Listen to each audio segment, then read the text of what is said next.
धर्मपुरा के गांव में रात के अंधेरे में लोग अपने आप को रस्सी से बांध कर रखते हैं। माँ, हम ये कब तक अपने आप को रस्सियों से बांध कर रखेंगे?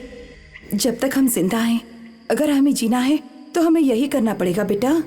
लेकिन आखिर ऐसा होता क्या है रात को? रात को मौत की बांसुरी सुनाई देती है और इंसान अपने आप उस बांसुरी की धुन से खींचा चला जाता है। आज तक कोई जिंदा वापस नहीं लौटा। कौन बजाता है ये बांसुरी? पता नहीं बेटा, पर बहुत से लोग इस मौत की बांसुरी का शिकार हो चुके हैं। कैसे? एक रात की बात है, दो राहगीर धर्मपुरा की सरहद पार कर रहे थे। तभी उन दोनों को एक सुरीली बांसुरी की धुन सुनाई दी। कौन बजा रहा है ये बांसुरी? बहुत मीठी धुन है इसकी। वो राहगीर उस मधुर धुन में मोहित होकर जंगल की ओर चलने लगे। वो दोनों अपने होश में नहीं थे। जब वो जंगल पहुंचे तो न जाने क्या हुआ और वो दोनों जोर जोर से चीखने लगे। गांव वालों को बस उनकी चीखें सुनाई दी और अगले दिन उन दोनों की लाश मिली। हो सकता है कि उन लोगों का शिकार किसी जंगली जानवर ने किया हो सकता था अगर ये चीज बस उन दोनों के साथ हुई होती। इसके कुछ दिनों के बाद गांव के हरिया काका चौपाल पर सो रहे थे। आधी रात को उनको भी बांसुरी की धुन सुनाई दी। वो भी उठकर बांसुरी के पीछे पीछे चलने लगे। अरे काका कहाँ चले गए? काका, वहाँ मत जाओ। हरिया काका को काफी गांव वालों ने रोकने की कोशिश की, पर उन्होंने सबको धक्का मार दिया और पागलों की तरह जंगल की ओर दौड़ने लगे। कुछ देर बाद उनकी भी चीख सुनाई दी और अगले दिन उनकी लाश मिली। आखिर क्या होता है जंगल में? मुझे नहीं पता। वो बांसुरी कौन बजाता है वो भी नहीं पता। तो किसे पता होगा? शायद तेरी दादी माँ को पता हो। कल तू उनके घर जाकर पूछ लेना। हाँ। छोटू की माँ ने छोटू और खुद के पैर में रस्सी बांधी और दोनों सो गए। आधी रात में मौत की बांसुरी का मधुर संगीत शुरू हुआ। छोटू नींद में था और अचानक वो उठकर चलने लगा। छोटू के पैरों की रस्सी अलमारी से बंधी हुई थी, इसलिए वो बाहर न जा पाया। छोटू की माँ की आंख खुली और उसने छोटू को चलता देखा। छोटू, छोटू, छोटू। छोटू की माँ ने छोटू को 2 तमाचे मारे। तब जाकर छोटू होश में आया। आज मैं तुझे खो देती बेटा। छोटू की माँ छोटू को गले लगाकर रोने लगी। छोटू बच गया। अगली सुबह छोटू और उसकी माँ दादी माँ के घर पहुँचे। छोटू की माँ ने उन्हें कल रात की घटना बताई। कल अगर मैं समय पर नहीं उठती तो आज छोटू हमारे साथ नहीं होता। भगवान का लाख लाख शुक्र है, मेरा छोटू। दादी माँ ने छोटू को गले लगा लिया और रोने लगी। न जाने कब ये मौत की बांसुरी का श्राप खत्म होगा। कैसा श्राप दादी माँ? कौन बजाता है ये बांसुरी और क्यों वो मासूम गांव वालों को मारता है? मासूम तो वो था। क्या मतलब? ये उस समय की बात है जब मैं तुमसे भी छोटी थी। गांव में कृष्णा नाम का युवक रहता था। दिखने में वो भले ही युवक की तरह रहता था, पर दिमाग से वो बिल्कुल बच्चा था। वो अक्सर हम बच्चों के साथ खेला करता था। कृष्णा बहुत भला था और उसकी बांसुरी की धुन किसी को भी मोहित कर सकती थी। हम बच्चे अक्सर उसकी बांसुरी सुनते बैठे रहते थे। कृष्णा का इस दुनिया में बस एक ही रिश्तेदार था, उसका चाचा गिरधारी। कृष्णा, कृष्णा, कृष्णा, तू फिर से बच्चों के साथ खेलने लगा? रुक, तेरी आज अच्छे से खबर लूंगा। गिरधारी लाल को कृष्णा एक आंख नहीं भाता था। गिरधारी लाल अक्सर कृष्णा को मारा पीटा करता था। चाचा, छोड़ दो, छोड़ दो। गिरधारी लाल बहुत बुरा था। वो कृष्णा को इसलिए पाल रहा था कि वो उसकी संपत्ति हड़प सके, और जैसे ही कृष्णा 20 साल का हुआ, सारी संपत्ति उसके नाम पर हो गई। एक दिन गिरधारी लाल कृष्णा को जंगल ले गया। सारे रास्ते भर कृष्णा अपनी बांसुरी बजाता रहा। जंगल के अंदर कृष्णा को एक पेड़ से बांध दिया और चाबुक से पीटने लगा। कृष्णा चीखता रहा, चिल्लाता रहा, पर किसी ने उसकी मदद नहीं की। चाचा, माफ कर दो मुझे, छोड़ दो। मुझे तेरी माफी नहीं, जायदाद चाहिए। ले लो, जो चाहिए ले लो, मुझे छोड़ दो। इन सारे कागजों पर अंगूठा लगा।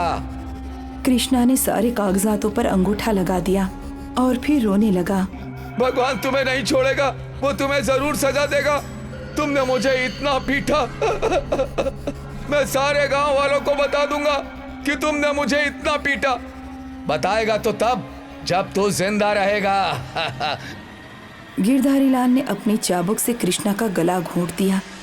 वो बेचारा मासूम तड़पता तड़पता मर गया। तब से अब तक रोज रात को मौत की बांसुरी सुनाई देती है और फिर चीख के बाद बस लाश ही मिलती है। आपको ये सब कैसे पता? मरते वक्त खुद गिरधारी लाल ने अपने पाप कबूल किए। लालच इंसान को शैतान बना देती है। अब भी रोज मौत की बांसुरी बजती है और कोई न कोई मौत का शिकार होता है। अर्पित और देव दिल्ली में जॉब करते थे। उनकी सैलरी ज्यादा नहीं थी, इसलिए उन्होंने शहर से थोड़ा बाहर एक सस्ता फ्लैट लिया था। 6 मंजिल की बिल्डिंग में उनका 4th फ्लोर था। 2nd फ्लोर पर मकान मालिक रहते थे। अर्पित और देव को अक्सर रात में अपने ऊपर वाले फ्लोर से डीजे बजने की आवाज सुनाई देती थी। अर्पित, रात के 2 बज रहे हैं। जरा यार ऊपर वालों से मना कर जाके कि डीजे बंद कर दें। अर्पित ऊपर 5th फ्लोर पर जाता है। वो देखता है कि मेन गेट का दरवाजा पहले ही खुला हुआ है।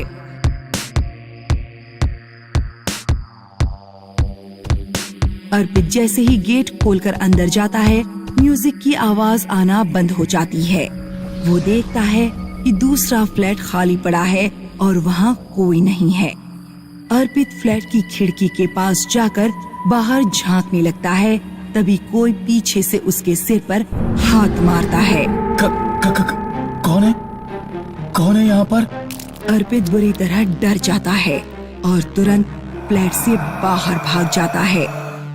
अगले दिन सुबह देव अर्पित से कहता है, थैंक यू यार, कल रात में डीजे बंद करा दिया। मैं तो सो ही नहीं पा रहा था। मैं भी पूरी रात नहीं सो पाया। क्यों? कल रात डीजे मैंने बंद नहीं कराया था, तो ऊपर वाले फ्लैट का दरवाजा खुला हुआ था। मैं अंदर गया तो शोर अपने आप ही बंद हो गया और फ्लैट में सिर पर टीप मारी।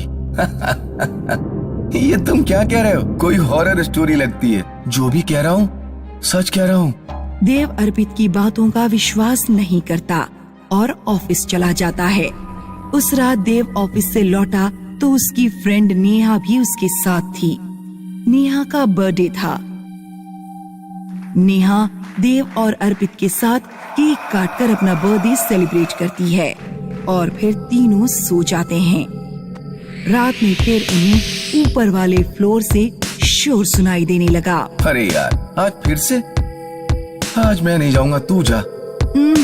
तुम दोनों रहने दो, मैं जाती हूँ। लगता है ऊपर के फ्लोर वाले इतनी रात में पार्टी कर रहे हैं। नेहा ऊपर जाती है। 5th फ्लोर का दरवाजा बंद था। नेहा तेजी से दरवाजा खटखटाती है।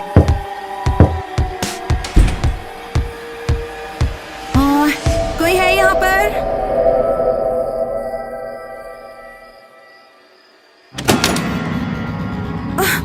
खोलो, किसने मुझे बंद किया?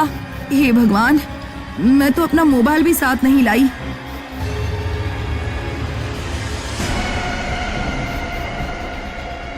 अर्पित, देव, क्या कोई मेरी आवाज सुन पा रहा है? अर्पित और देव अभी भी सो रहे थे। देव को नेहा के चीखने की आवाज सुनाई देती है। देव तुरंत बेड से उठता है और ऊपर के फ्लैट की तरफ भागता है। फ्लैट का गेट बंद था। नेहा,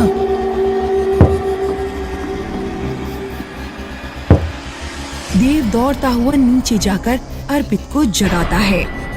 अर्पित, ऊपर नेहा फ्लैट में बंद हो गई है। फ्लैट का दरवाजा खुल ही नहीं रहा है। अर्पित और देव दोनों ऊपर जाते हैं और फ्लैट का दरवाजा तोड़ देते हैं। नेहा बिल्कुल शांत खड़ी हुई थी और खिड़की से बाहर झांक रही थी।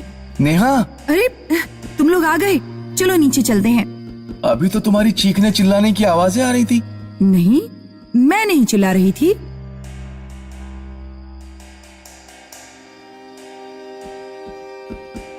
नेहा, देव और अर्पित सो जाते हैं। कुछ देर बाद ऊपर के फ्लैट से फिर शोर आने लगता है। अर्पित की आंख खुलती है तो वो देखता है कि नेहा अपने बिस्तर से गायब है। देव उठ, नेहा कहाँ चली गई? अर्पित और देव दौड़ते हुए ऊपर के फ्लैट पर जाते हैं। फ्लैट के अंदर घुसते ही उनकी आंखें फटी रह जाती हैं।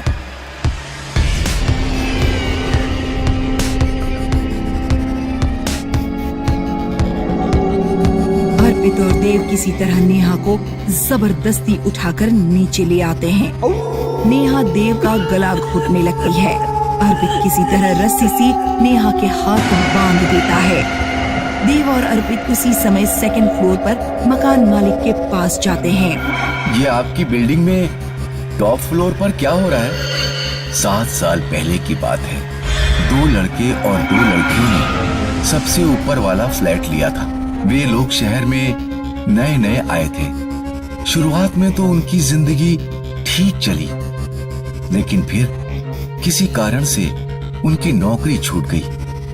वे दोनों लड़कियां उन दोनों लड़कों की गर्लफ्रेंड थी। नौकरी छूटने के कारण आर्थिक परेशानी झेलने लगे और फिर एक दिन उनमें से एक लड़की का बर्थडे था। बर्थडे मनाने के बाद उन चारों ने कूदकर आत्महत्या कर ली।